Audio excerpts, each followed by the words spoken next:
Paulie here on the Latino Slant. Thank you all for coming by for this special review. Before I get into the review, do me a favor, make sure you're subscribed.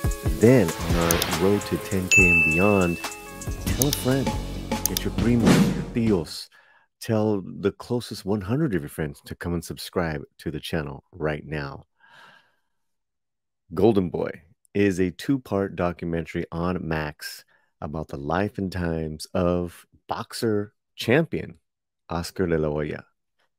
Now, this is a stunning documentary in that it works on two levels for the audience. History, as far as the actual history of Oscar's rise from the mid 80s as a would-be Olympian to winning the gold, then his championship career. So you get to see all those fights. They're dated. You get to see the many highs and some of the lows all the way until the late aughts of De La Hoya's boxing career. Now, the other layer, the other onion, it was one of many onions, is the actual footage of a younger De La Hoya from the 80s, late 80s, early 90s, and so on, to where those interviews, those sound bites, and there's a lot of them, they're intertwined in this extensive two-part documentary, which I think in total runs about 2.5 hours. And I have to tell you, I couldn't wait to watch the second part. The pacing, the storytelling is unparalleled. One of the best documentaries I have seen in on a celebrity in many years. Now, here's probably the most important onion as far as the layer being peeled as to why this documentary is so amazing. You have a current day, kind of older, seemingly wiser De La Hoya commenting about his life.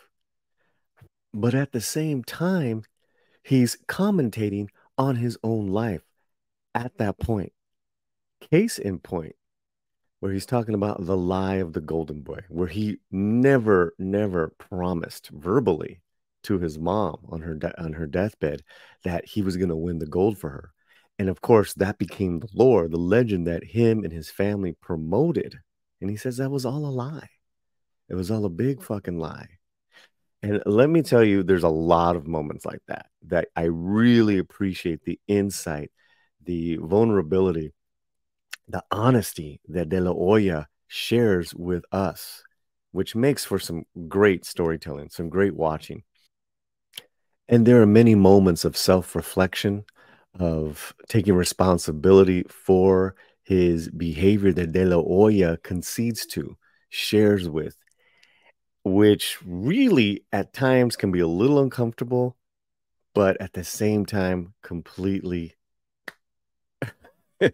you're just captivated, simply captivated by De La Hoya's uh, live narration. There's many examples of that, commentating on your past life while looking at it from a much older and, like I said, wiser perspective. I mean, it's just mind-boggling. You know, from the women to the admissions of really being an alcoholic and being a really heavy drinker, things that I did not know. And I am a big De La Hoya fan, but I don't know him personally. I didn't know his personal life. Two examples. Early on, when he was starting his boxing career, he talks about his mom beating him and how he used that anger and that energy in the ring as a teenager to where he would place his mother's face on his opponent and beat the shit out of his opponent. I I was gobsmacked. Great, just simply just it blew my mind away.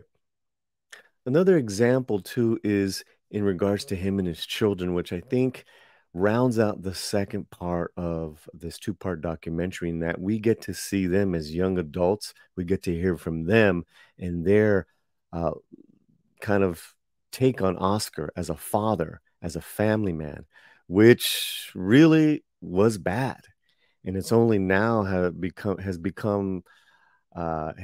grown to a place to where it's decent. And I totally get it. I totally get it. And I really appreciated that Oscar put all this in. This is not a puff piece. That's my review in regards to why I think you guys should see this documentary.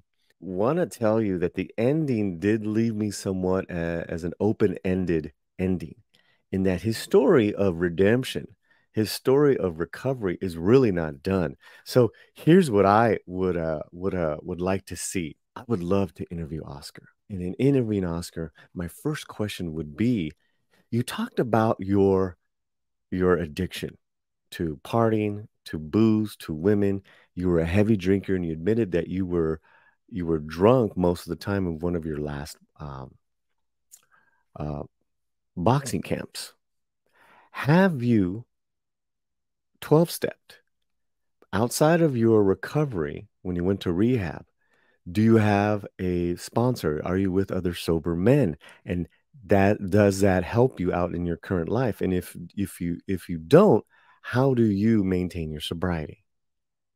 Now, see, I would love to ask him that because I find it fascinating. It seems that he's doing this all on his own, which I find very difficult for me to accomplish my sobriety on a daily basis alone.